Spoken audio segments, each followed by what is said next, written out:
It's my understanding that interviews, when you're being deposed, it can only go 6 hours. Well, I learned that they can go to a judge and get that waived, and they can have a court order to interview you for up to 11 hours. So one interview I had, there were 3 different law firms representing 3 different groups, and it was 3 years after the bankruptcy, 11-hour interview, 30-minute lunch, and there were stacks. Each one had at least 2 stacks of papers that they'd go through to refresh your memory.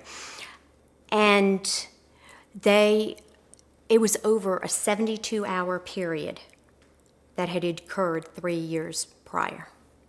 You had to keep in mind what the truth was, what was going on at the time. But there again, so stressful, because they're trained, right, to ask questions and get from the person they're questioning what they want. That's what they're trained to do.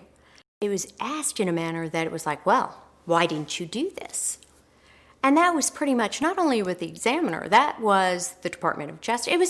It was Monday morning quarterbacking, 20/20 hindsight.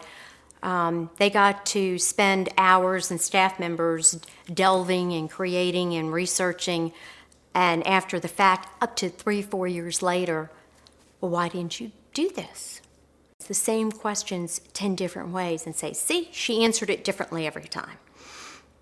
And that was the same with the Enron task force, because they change it slightly.